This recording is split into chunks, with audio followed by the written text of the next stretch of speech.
1043 jeunes de 18 à 40 ans de la région du Haut-Sassandra ont désormais un financement de leur projet.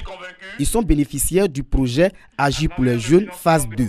Ces jeunes ont reçu des chèques de 100 000 à 1 million de francs CFA.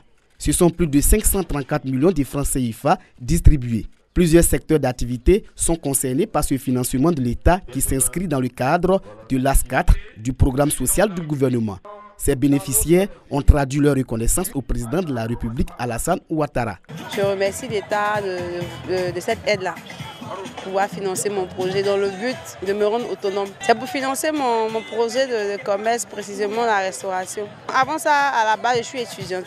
C'est l'ouverture d'une quincaillerie et par la suite vente de ciment. Le ministre de la Promotion de la Jeunesse et de l'Emploi des Jeunes a engagé les jeunes à travailler au remboursement de ces appuis financiers.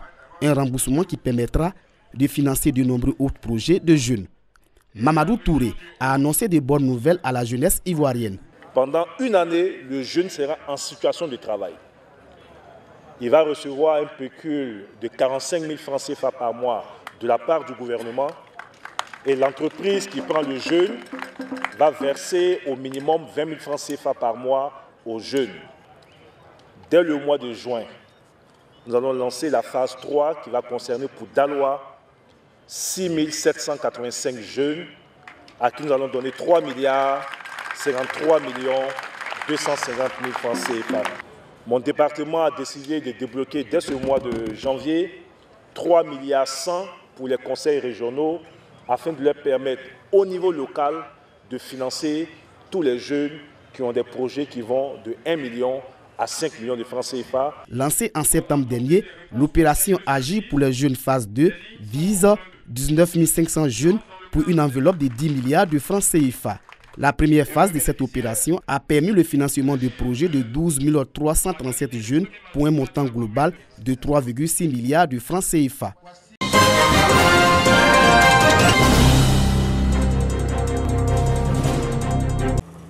À 27 km de Gagnoa, chef-lieu de la région du Go, Guibérois, au son de la fanfare, la secrétaire d'État chargée de l'autonomisation de la femme est accueillie par des femmes venues des villages Kampanzi et Hameaux de cette localité. Direction, les locaux de l'inspection primaire de la ville pour une rencontre annoncée depuis plusieurs semaines. Près de 200 femmes issues de groupements et associations féminines ont reçu de Miss Bellemonde Dogo des complets de pagne. Un cadeau de fin d'année pour exprimer aux femmes de la région de Guibérois toute sa reconnaissance.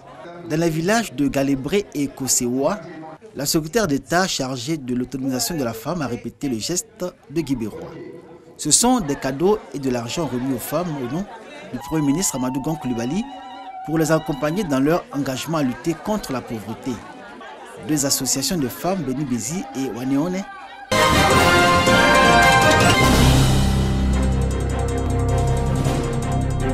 D'Abidjan, il faut parcourir 125 km pour atteindre Tiassalé, chef-lieu de département dans la région de l'Agnébi-Tiassa. Avec 169 000 habitants dans une coloration cosmopolite, ce département regorge de nombreux atouts économiques et industriels, à vocation agricole, agro-industrielle et exploitation forestière. Cependant, freiné par diverses crises mettant en mal la cohésion sociale, cadres, autorités traditionnelles et municipales sont unanimes sur le fait qu'il faut changer de fusil d'épaule. Nous faisons en sorte que les communautés s'entendent. Nous faisons en sorte que tous ceux qui vivent sur les terres de Tiassalé participent de façon effective et harmonieusement au développement de Tiassalé, pour être un levier de développement et aussi de gestion de crise. Nous nous inscrivons dans ce schéma.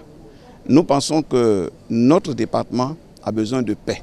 C'est dans une atmosphère quasi apaisée par Jules Gouessé, préfet de Tiassalé sortant, qu'arrive l'ex-préfet de département de Tiapoum, Vakaba Kone, conformément au redéploiement consécutif au décret du 19 décembre 2019.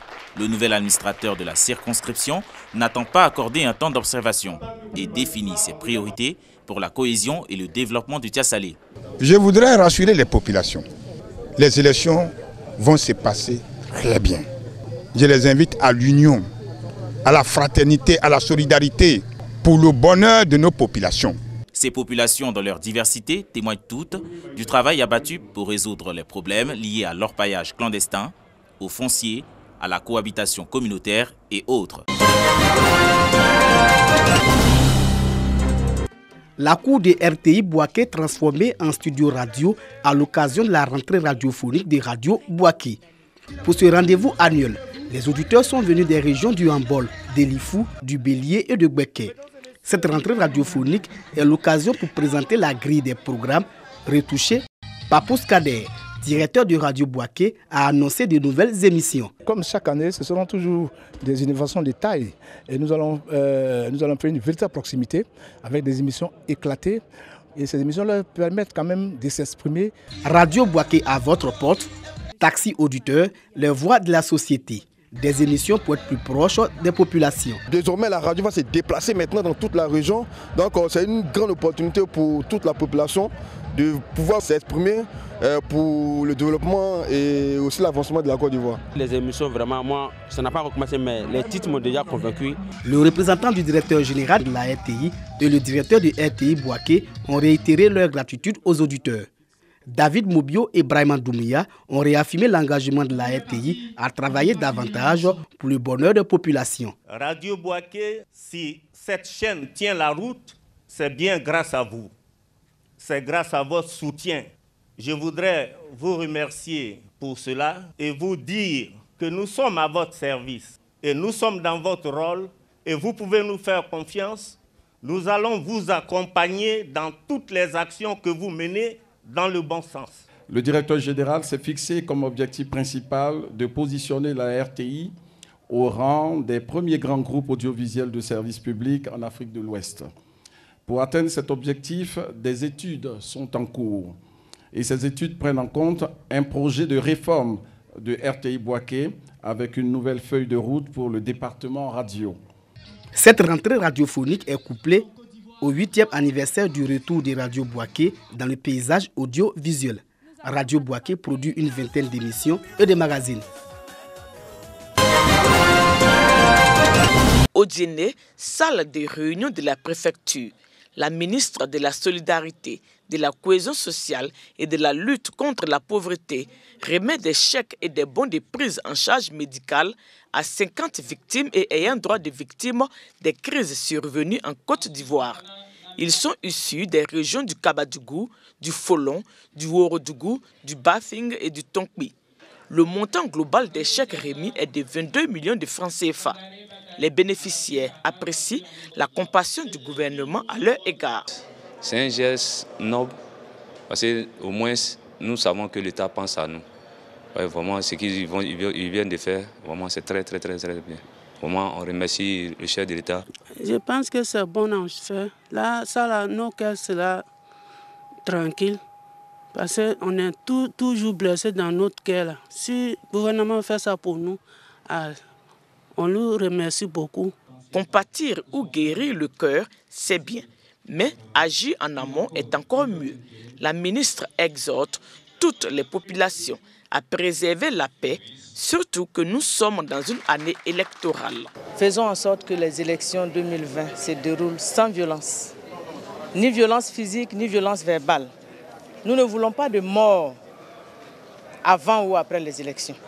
Nous ne voulons pas de blessés avant ou après les élections.